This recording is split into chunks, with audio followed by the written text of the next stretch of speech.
Сіз өміріңізді өзгерткіңіз келеді, бірақ оны жасау қиын, немесе мүмкін емес деп ойлайсыз ба? Онда бұл видео дәл сіз үшін. Өйткені осы видеода бірнеше нақты техникалар арқылы өмірді қалай жақсы жаққа өзгертуге болатыны туралы түсіндіріп беретін болам.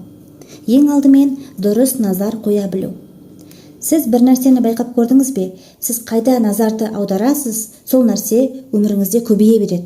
Мысалы, егер сіз күні бойы сары түсті ойлайтын болсаңыз, алдыңызда күнделікті өмірден қарағанда дәл сол күні сары нәрселер көбейеді. Мысалы, сіз күндегіден көбірек сары машиналарды көресіз, сары плакаттар, сары гүлдер деген сияқты. Өйткені миыңыз дәл осылай жұмыс жасайды. Сіз не нәрсеге көбірек назарды қоясыз, сол нәрсе өміріңізде көбейеді. Егер сіз күні бойы проблемаларды ойлайтын болсаңыз, өміріңізде ол да көбейе береді. Өйткені барлық назарыңыз, энергияңыз проблемаларға бағытталған.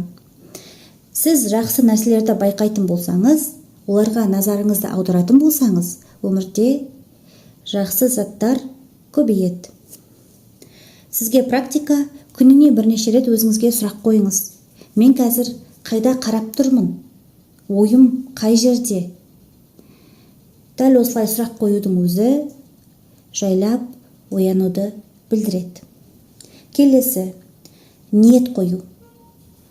Көп адам мен қалаймын деп айтады, бірақ өмірі өзгермейді. Неге?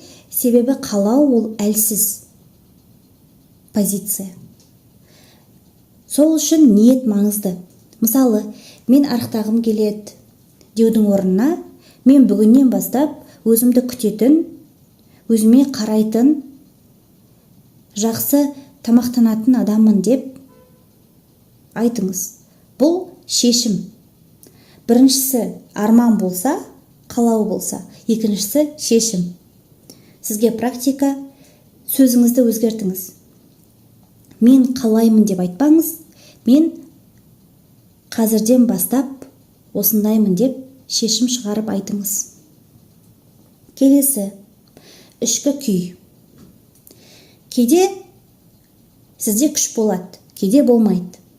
Бірақ бір қызығы, ол күйді де өзгертуге болады. Мысалы, сіз шаршап тұрсыз, бірақ өте маңызды жағдай орын алып, сізді бір жерге шақырады. Сіз барлық күшіңізді жинап, дайындалып, үйден шығып барасыз. Басында сізде күш болмағандай болып көрініп еді, бірақ күш керек кезде пайда болды. Яғни адамда күш бар, бірақ оны дұрыс іске қоса білу қажет. Сізге практика, денеңізді түзеңіз, дұрыс тыныс алыңыз, ішіңізден айтыңыз. Мен өзімді басқара аламын. Келесі, өмір ол айна. Өмір сенің ішкі күйіңді қайталайды. Мысалы, егер сіз ішіңізден мені ешкім түсінбейді, мен осындаймын деп айтсаңыз, адамдар шынымен сізді түсінбейтін болады. Бірақ егер сіз ашыла бастасаңыз, онда адамдар да сізге тартыла бастайды. Бұл ешқандай сиқыр емес, бұл сіздің ішкі күйіңіздің айнасы. Келесі, жаңа өзіңізді құру, немесе манекен техникасы. Мысалы, сіз өзіңізді сенімсіз деп ойлайсыз, бірақ сізге жаңа образға көшуге болады. Мысалы, сенімді, сабырлы, нақты сөйлейтін адамға айналуға болады. Ол үшін сіз сол адамдар сияқты іс-әрекеттерді бастайсыз. Басында ыңғайсыз, бірақ кейін ол сіздің бөлшегіңізге айналады. Келесі, босату және ағым. Кейде біз бәрін бақылағымыз келеді, бірақ түсіну маңызды. Бір адам барлығын бақылауда ұстай алмайды. Егер сіз өзіңізді бақылауда ұстай алсаңыз, соның өзі жеткілікті. Барлық жағдайлар менің қолымда, маған тәуелді деп ойлауды қойыңыз. Барлығын жіберіңіз. Болатын іс өзіңмен болады, бірақ сіз ең алдымен тек қана өзіңізді бақылауда ұстаңыз. Басқаларды бағындырам, басқаларды бақылауда ұстаймын, менің айтқанымдай болу керек дегенді қойыңыз. Келесі, өз шындығыңызды жазу.